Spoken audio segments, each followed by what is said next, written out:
Rafael, y aquí estamos de regreso en este su programa Almuerzo de Negocios, agradeciendo a Altiz, quien es patrocinador de todas nuestras entrevistas. Mientras le pedimos a nuestra invitada que coloque, yo no sé por qué la cámara ha quedado como torcida, tiene que poner, creo que vas a tener que ponerlo vertical el teléfono para poder verte de derecho. Exactamente, ahí está perfecto. Ahora sí. Eh, y tal y como les decía antes del break comercial, vamos a estar conversando con la doctora Jérica Rodríguez de la oficina de abogados Rodríguez Arredondo. Eh, Ellos tienen, dentro de su portafolio, tienen varias especialidades y dentro de estas especialidades hay dos en particular que me han llamado muchísimo la atención y quiero que ella nos abunde un poquito más. Y es, Rafael, el tema de la organización patrimonial de empresas familiares. Un tema, el tema de las empresas familiares de por sí es un tema muy interesante porque, a ver, la mayoría de las empresas de la República Dominicana son familiares.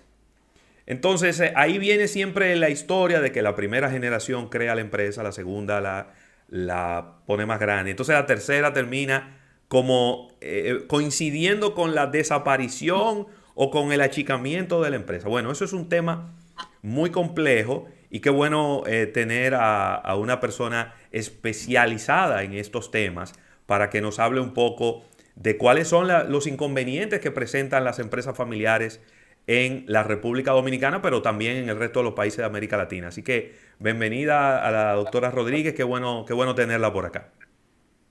Un placer estar con ustedes hoy. Mucho gusto, Yerica Rodríguez. Y sí, en Rodríguez Arredondo nos especializamos en asesoría de empresas familiares y organización de patrimonio. El 80%, de un 80 a un 90 de las empresas Wow. dominicanas son empresas familiares.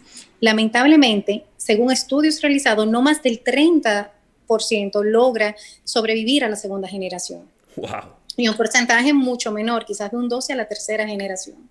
Entonces, la causa principal que nos lleva a esto, que lleva o a que la empresa sea vendida o desaparezca, es la falta de planificación sucesoral y de organización del patrimonio. Muchas Entonces, veces sí, adelante, adelante. tenemos el fundador de una empresa muchas veces tiene la percepción de que es mi hijo, es el director. No, todos son herederos, pero no necesariamente todos son sucesores o son sucesores directivos. Son Ya, dos cosas distintas. excelente. Entonces, a ver, de repente una empresa familiar inicia, va creciendo, la segunda generación empieza a entrar, vamos, a una parte de la segunda generación entra a trabajar en la empresa, otra parte no. ¿Cómo, cómo yo organizar de manera de que todo el mundo esté contento, independientemente trabajen o no? Porque de repente la empresa es de ingeniería y uno de los hijos que lo que estudió fue publicidad. No busca nada en una empresa de ingeniería. ¿Cómo, cómo equilibrar esas capacidades, pero al mismo tiempo esos deseos de los hijos, que hay algunos que sí quieren trabajar con el papá y hay otros que definitivamente no lo quieren hacer? Claro, todos tienen un derecho como herederos, es decir, todos en algún momento serán socios. Ahora bien, se pueden delimitar las condiciones en las cuales los miembros de la familia entrarán a ser parte de la dirección de la familia. Ok. Entonces, muchas veces siguen siendo socios y se siguen viendo se crean gobiernos corporativos donde se siguen entonces tomando las decisiones y tienen participación en ellas, se siguen viendo en esas asambleas y se toman en cuenta para las decisiones importantes, pero se crean gobiernos corporativos como el Consejo de Administración para la parte de la operatividad y el día a día de la empresa. ¿Cuándo sucede esto? Se crea lo que es un protocolo familiar. El protocolo familiar tiene una obligación moral. El contrato societario tiene una obligación legal. Entonces, se pueden establecer las condiciones en las cuales cada miembro pasa a ser parte de la sucesión, de la dirección de la empresa. Digamos, se puede tomar en cuenta la capacidad del conocimiento, de que Sí. deben realizar ciertas maestrías, debe estudiar cierta carrera, debe tener cierta preparación. Entonces, se delimitan las condiciones en las cuales los miembros entran a ser parte de la dirección. Excelente. Yérica, con relación a lo que tiene que ver la sombrilla de todo esto, que es el marco legal, ¿cómo andan las leyes dominicanas con relación a toda diríamos que, a toda esta dinámica de sucesión, de herencias familiares, desde el punto de vista de las leyes que se tienen, si están actualizadas, si son de vanguardia, si hay que hacer reformas con relación a las mismas, si las mismas leyes están facilitando que todo esto salga de manera positiva? Mira, súper interesante tu pregunta. Realmente nuestro Código Civil establece lo que son los herederos forzosos. Es decir, cuando hay hijos, son los descendientes directos, si no son los ascendientes directos, sino los colaterales directos. Y así el Código Civil nos establece los grados para los grados que tienen los herederos. ¿Qué sucede? El cónyuge, cuando está casado bajo comunidad de bienes, es el propietario, que es una confusión que tienen muchas personas. Es decir, el cónyuge no hereda. El cónyuge, si fuera por herencia, hereda antes que el Estado en grado de herencia. El cónyuge es el dueño del 50% de la masa de la comunidad matrimonial cuando están casados bajo comunidad de bienes. Entonces, en cuanto a la ley se refiere, nosotros tenemos lo que son los herederos forzosos. El testamento vendría siendo como un fantasma legal. ¿Por qué? Porque el dueño del patrimonio debe proteger lo que es la reserva hereditaria. Y a partir de ahí, entonces, puede disponer de sus bienes en un testamento, protegiendo lo que es la reserva hereditaria que le corresponde en proporción de los hijos que tiene. Si tuviera hijos. Sí. Si no tuviera hijos, entonces de los ascendientes directos y los demás grados. Ahora bien, esto en cuanto a materia de herencia. Pero con el tiempo, el legislador en nuestro país se ha ido adecuando y nos está llevando a organizarnos un poco más. Y el mejor ejemplo es tanto la ley que entró en vigencia en el 2017 sobre la nueva ley de lavado de activos y ahora la que tenemos de la amnistía fiscal de la 4620, que busca justamente eso, transparentar nuestro patrimonio, obligándonos y encaminándonos a organizarnos. Según la ley de lavado de activos que entró en vigencia en el 2017, la evasión fiscal es un delito precedente al lavado de activos. Entonces, la práctica que teníamos en República Dominicana ha tenido que irse modificando y nosotros hemos tenido que adecuarnos y por eso es que surge la ley 4620 para permitirnos a nosotros adecuarnos a las nuevas disposiciones a las que nos obliga la nueva ley de lavado de activos. Es decir, un ejemplo tan simple como que en la práctica antes se hacían, en una compra de un inmueble se hacía una doble contratación, una por el valor real y otra por el valor registrado. Esa práctica ahora es imposible, porque ahora la ley te está obligando a transparentarte. Claro. Y lo que tú no puedes justificar dentro de tu patrimonio, entonces tú puedes ser perseguido por lavado de activos. Por eso en Rodríguez Arredondo lo que decimos es, asesoramos empresas familiares, planificamos la sucesión directiva, organizamos el patrimonio de manera que garantizamos la trascendencia del mismo y lo hacemos con el criterio de la prevención de la presunción del lavado de activos. Porque muchas veces utilizamos vehículos jurídicos para ser titulares de nuestros activos y de nuestros bienes, para protegerlos de la embargabilidad, porque en nuestra legislación es muy fácil trabar oposiciones y embargos. Pero ¿qué pasa? Hay que hacerlo con cierto criterio de que siempre el fundador del patrimonio sea el beneficiario final de esos bienes y que no pueda ser perseguido por la presunción del lavado de activos.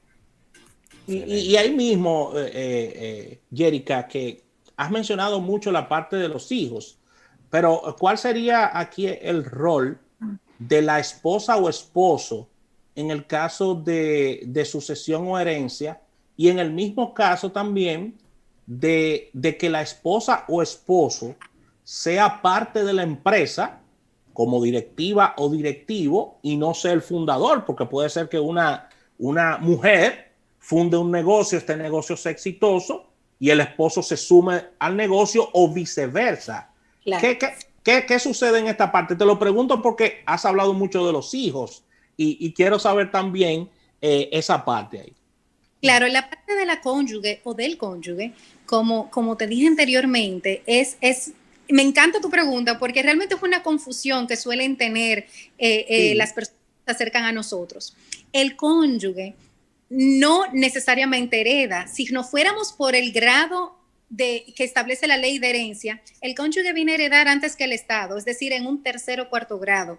El cónyuge, lo que pasa es que si está casado bajo comunidad de bienes, es el dueño del 50% de todo lo que se haga.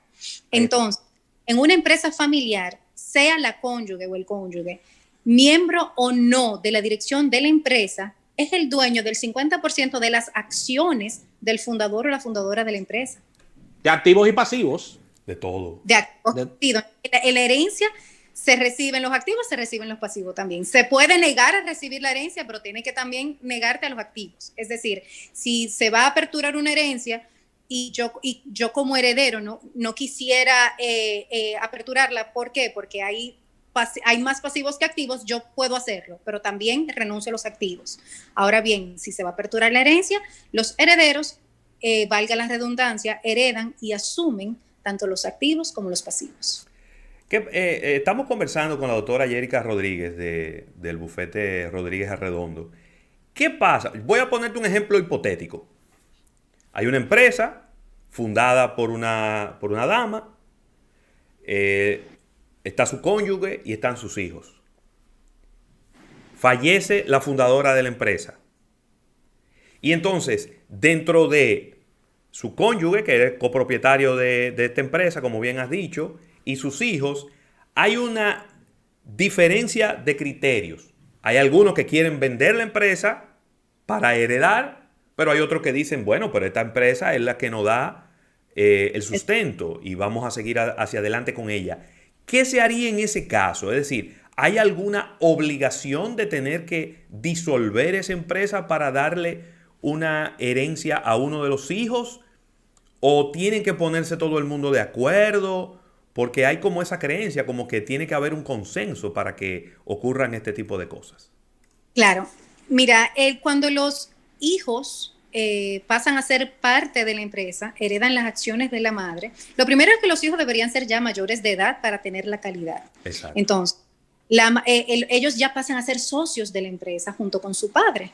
O su padre supérsite, sea la madre o el padre. Entonces todos tienen ya otra relación, que es lo que hace interesante y la razón por la que nosotros identificamos esta necesidad, que es lo que hacemos. Es decir, el saber lidiar con una empresa familiar, de mantener la relación como familia y la relación como socio o como directivo, como jefe, sí, no es complejo, no es fácil. Entonces, en ese caso hipotético que tú estás poniendo de ejemplo, son socios. Entonces, se hace como se maneja una empresa según los estatutos, por asamblea o por consejo. Si esa asamblea tiene un consejo, pues entonces se lleva a consejo. Si esa empresa no tiene un consejo, pues entonces se maneja a través de la asamblea. En la asamblea, entonces, los socios que desean vender establecen el deseo de vender. Los demás socios tienen el derecho de preferencia. Es decir, le dicen, yo te compro.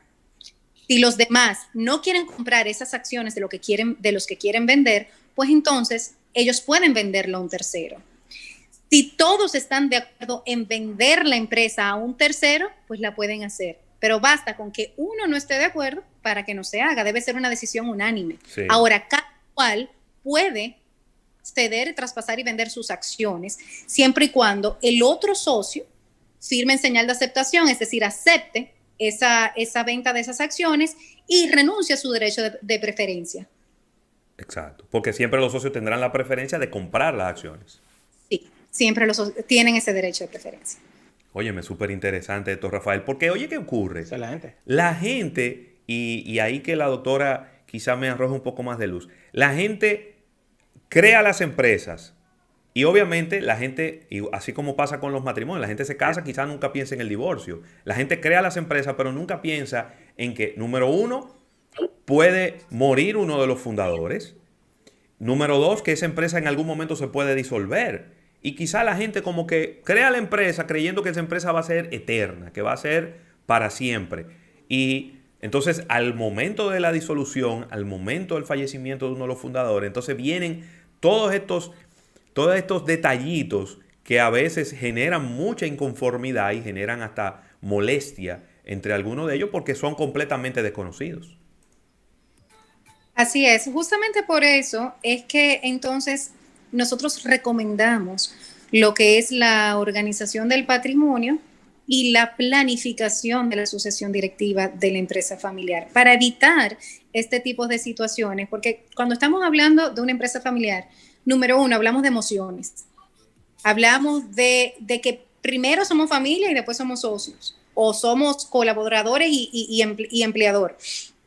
Entonces, ese dúo y esa dinámica es bastante compleja y es lo que lleva a la desaparición de muchas de las empresas familiares. Buenísimo, buenísimo. ¿Cómo esta legislación o estas leyes, qué contemplan con relación al timing, al tiempo de resolver problemas o situaciones de herencia? Te lo pregunto porque en el pasado, de herencias y sucesiones y de temas de compañía, en el pasado veíamos, me refiero a principios de los 2000, años 90, de que familias tenían décadas peleando por herencias y todo esto. ¿Esto ha cambiado con las nuevas leyes o esto se mantiene igual de que podemos durar 20 años peleando por un negocio? Bueno, lamentablemente es así. No existe un due date, digamos, hasta tal fecha tienen que definir su... No. Lamentablemente cuando algo se vuelve litigioso, que es lo que tú me estás hablando, cuando algo se vuelve litigioso, bueno, hay que agotar los procesos correspondientes. ¿Qué sí nos establece la ley? Bueno, nosotros debemos ir ante la Dirección General de Impuestos Internos, solicitar lo que es la apertura de la sucesión, la determinación de herederos. Eso tiene un plazo. Pero ¿qué pasa? Si se complica porque no están de acuerdo, pues entonces se solicitan prórrogas. Al momento de que nosotros no respetamos la prórroga para pagar lo que es el impuesto sucesoral, entonces ahí vienen las moras, que muchos de los casos que actualmente estamos manejando, acogiéndonos a la ley 4620, son casos de herencia. Porque las moras afectan lo que es el patrimonio y cuando vienes a ver, bueno, pero claro, cara, los impuestos y la mora que tenemos que pagar que los activos que vamos a recibir. Por eso es que es importante evitar este tipo de situaciones. Ahora, cuando ya se culmina, digamos, ese proceso, lo que es la parte del impuesto sucesoral y hay alguna inconformidad, pues también se hace... tienen la opción de hacerlo litigioso o impugnar una o cual de las acciones que se llevaron. Excelente. Es decir, la judicial siempre está abierta para el que considere que su derecho fue vulnerado. Claro, claro que sí. Bueno, Yérica, muchísimas gracias. Yo creo que esto va a tener que ser como estas trilogías. Vamos a tener que invitarte de nuevo porque mira... Yo tengo varias preguntas todavía. Sí. Pero el tiempo lo tenemos encima. Mira, también en el bufete, Yérica trabaja lo que es asesoramiento a inversionistas locales y extranjeros sobre el tema de la ley de Confotur. Y yo creo que eso es sumamente interesante porque yo desde hace años que vengo escuchando Confotur, pero creo que hay mucho desconocimiento al respecto de qué es Confotur, cómo puede beneficiarte como inversionista, cómo puede afectarte como comprador. Y creo que vamos a tener que coordinar otra intervención tuya para que nos arrojes un poco de luz sobre este tema. Pero lo más importante es pues que las personas que en este momento tienen un negocio familiar y que ese negocio pues ha ido creciendo y que se ha convertido en el sustento de ellos, de su familia, pero también de un grupo de colaboradores, sentarse a ver y evaluar la posibilidad de estas asesorías para poner todo en orden y que todo el mundo esté claro y que todo el mundo esté, que sepa cuál es su rol dentro de las empresas. Entonces, Te voy a invitar, por favor, a que nos compartas tus contactos, si las redes sociales de Rodríguez Arredondo o tu correo electrónico para las personas que estén interesadas, que puedan comunicarse con ustedes y abrir ese canal de comunicación. Claro que sí, en las redes estamos en Rodríguez Arredondo, Estudio Legal, Yérica Rodríguez, y nuestro teléfono es 809-620-2690. Los invito a pensar en la posibilidad de organizar su patrimonio y planificar la sucesión directiva. Para la organización de patrimonio, la ley 4620 ha sido extendida por 180 días más, por lo tanto, bueno. En el tiempo indicado para hacerlo. Qué bueno, excelente. Muy bien. Pues muchísimas gracias, doctora Yérica Rodríguez, de Rodríguez Arredondo. De seguro que la vamos a tener por aquí porque estos son unos temas sumamente importantes. Yo creo que en este año más que nunca. Sí. Es decir, estos son tiempos en donde usted tiene que sentarse, cuando las cosas bajan de velocidad, sentarse a ver si todo está bajo control. Y entonces, de ahí, pues quizá trabajar los escalones más que va a seguir subiendo la empresa en términos de patrimonio, en términos de capitales y demás, ¿no? Muchísimas gracias por su participación. Ustedes. ¿Cómo no? Excelente. Vamos a agradecer a nuestros amigos de Altiz, auspiciadores de nuestras entrevistas. Vamos a un pequeño break y al retorno venimos con más en Almuerzo de Negocios.